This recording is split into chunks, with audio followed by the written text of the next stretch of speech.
नमस्कार दोस्तों, आप देख रहे हैं परीक्षा घाट। समस्या चाहे जो भी हो, हमें लड़ने का तरीका आनी चाहिए, क्योंकि हारा वही है जिसने लड़ा ही नहीं है। आज हम पढ़ेंगे पृथ्वी की आंतरिक संरचना के बारे में। अगर आप किसी भी प्रतियोगिता परीक्षा की तैयारी कर रहे हैं तो यह वीडियो आपको ज़रूर लाभ दिलाएगा, तो मेरे साथ बने रहिए। तो चलिए समय ना गवाते हुए शुरू करते हैं। पृथ्वी के अंदर के हिस्से को 3 भागों में बांटा गया है। कौन कौन से हिस्से हैं देखेंगे। भूपर्पटी, क्रस्ट, आवरण, मेंटल, केंद्रीय भाग, कोर। ध्यान में रखिएगा, अगर प्रश्नों में पूछा जाए पृथ्वी के अंदर के हिस्से को कितनों भागों में बांटा गया है, तो 3 भागों में बांटा गया है। भूपर्पटी, आवरण और केंद्रीय भाग। आगे देखेंगे, भूपर्पटी को देख लेते हैं। पृथ्वी के ऊपरी भाग को भूपर्पटी कहते हैं। भूपर्पटी का क्षेत्र कहाँ तक है, तो यह देखेंगे, इसका क्षेत्र 24 किलोमीटर तक है। भूपर्पटी का ऊपर से नीचे का अंदर तक 34 किलोमीटर तक का क्षेत्र को हम भूपर्पटी कहते हैं। ध्यान में रखिएगा, प्रश्नों में पूछा जाएगा कि भूपर्पटी का क्षेत्र ऊपर से कितना किलोमीटर तक इनका क्षेत्र पड़ता है, तो आपको ध्यान में रखना होगा भूपर्पटी 34 किलोमीटर तक का क्षेत्र को हम भूपर्पटी कहते हैं। यह मुख्यतः क्रस्ट बेसाल्ट चट्टानों से बना है। अगर प्रश्नों में पूछा जाए कि भूपर्पटी किस चट्टानों से बना है, तो आपको ध्यान में रखना होगा यह बेसाल्ट चट्टानों से बना है और इनके 2 भाग हैं। भूपर्पटी के 2 भाग हैं, इनको भी आपको ध्यान में रखना होगा, प्रश्नों में आपसे पूछा जा सकता है। एक है सियाल और दूसरा है सीमा।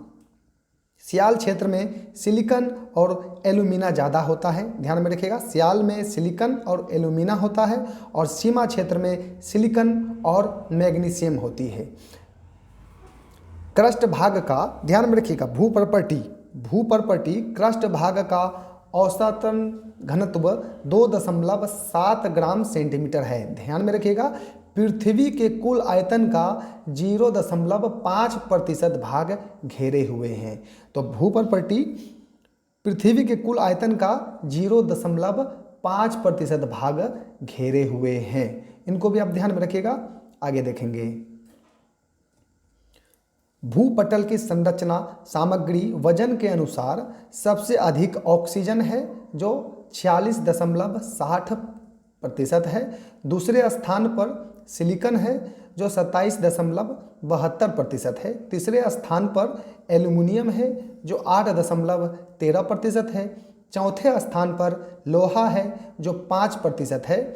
5वें स्थान पर कैल्शियम है जो 3.63% है और 6ठे स्थान पर सोडियम है जो 2.83% है और 7वें स्थान पर पोटेशियम है जो 2.59% है और 8वें स्थान पर मैग्नीशियम है जो 2.09% है। ध्यान में रखिएगा, यह 8 तत्व संपूर्ण पृथ्वी का 98% भाग से ही बना है। ध्यान में रखिएगा, 98% भाग यह 8 तत्व से ही बना है और 2% जो है, यह 2% में आपको titanium, hydrogen, phosphorus, manganese, sulphur, carbon, निकल पदार्थ, यह 2% में आता है। इनको भी आपको ध्यान में रखिएगा, 2% में यह इतना पदार्थ आता है और यह 8 तत्व जो आपने ऊपर अभी देखा और सुना, यह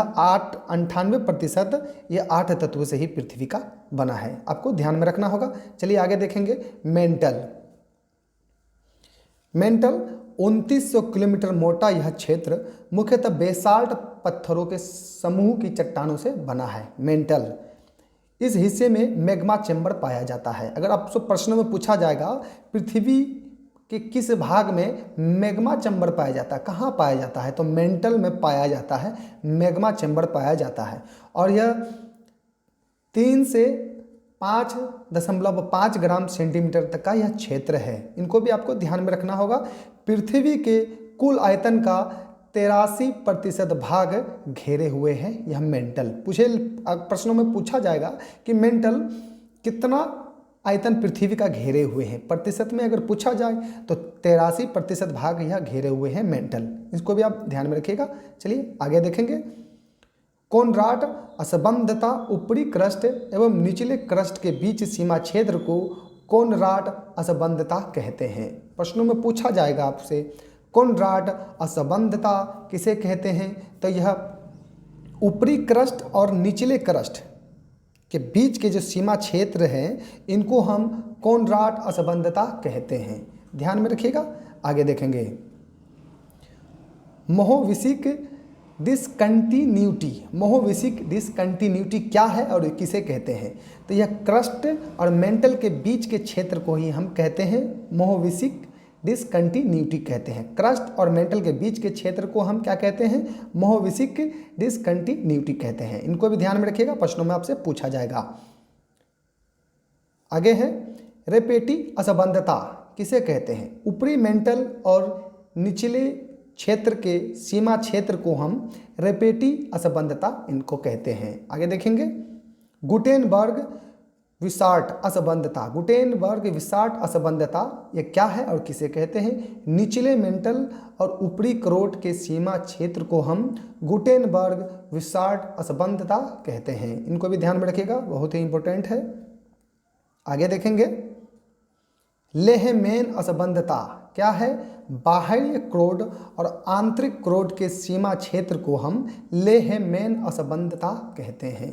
केंद्रीय भाग कोर, इनको भी देख लेंगे। केंद्रीय भाग कोर, पृथ्वी का केंद्रीय भाग कोर निकेल और फेरस से बना है। प्रश्नों में बार बार पूछा भी जा चुका है, फिर से अब इसको दिमाग में सेट कर ले, अभी ही सेट कर ले ताकि आगे आपको किताब देखने की जरूरत ना पड़े। पृथ्वी का केंद्रीय भाग किस तत्व से बना है, तो निकेल और फेरस से बना है पृथ्वी का केंद्रीय भाग। केंद्रीय भाग की औसत घनत्व अगर पूछा जाए तो 13 ग्राम सेंटीमीटर है। पृथ्वी का केंद्रीय भाग संभवतः कैसा है और किस अवस्था में पाया जाता है। पृथ्वी का केंद्रीय भाग द्रव और प्लास्टिक अवस्था में पाया जाता है। इनको भी ध्यान में रखिएगा, बहुत ही महत्वपूर्ण है। अगर आपसे प्रश्नों में पूछा जाए कि पृथ्वी का यह केंद्रीय भाग जो है कुल आयतन का कितना प्रतिशत है, प्रतिशत में पूछा जाए तो 16% भाग यह घेर के रखा है। केंद्रीय भाग द्रव और प्लास्टिक अवस्था में जो है यह 16% भाग घेरे रखा है। इनको भी आप ध्यान में रखिएगा। आगे देखेंगे पृथ्वी का औसत घनत्व 5.5 ग्राम सेंटीमीटर और औसत त्रिज्या पूछे तो औसत त्रिज्या अगर यह लगभग में है, कहीं आगे पीछे भी हो सकता है, आप देख लीजिएगा। संभवतः एनसीईआरटी में यही दिया हुआ है, आपको ध्यान में रखना होगा। 6370 किलोमीटर है पृथ्वी की त्रिज्या। अब पृथ्वी का औसत घनत्व 5.5 ग्राम सेंटीमीटर है। इनको भी ध्यान में रखिएगा।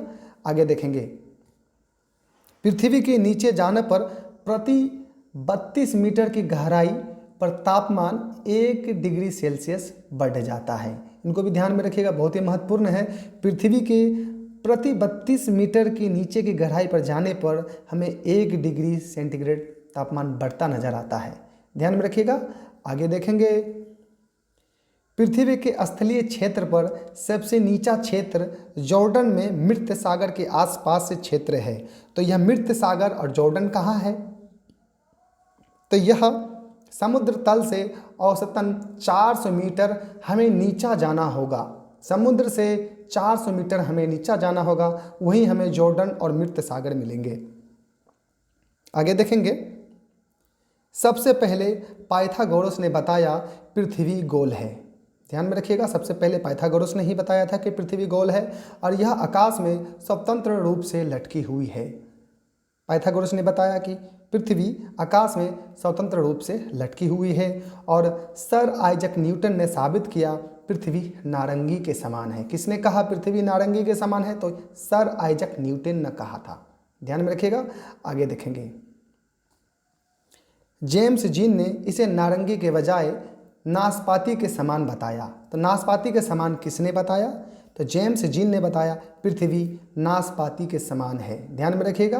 और जेम्स जीन ने एक बात और कहा कि पृथ्वी के बाह्य सतह को मुख्यतः 4 भागों में हम बांट सकते हैं। कौन कौन से भाग हैं, स्थल मंडल, जल मंडल, वायुमंडल और जैव मंडल। और आप देख रहे थे परीक्षा घाट। मेरा यह वीडियो आपको अगर अच्छा लगा है तो प्लीज़ सब्सक्राइब और शेयर ज़रूर करें। फिर मिलेंगे आपसे अगले वीडियो में।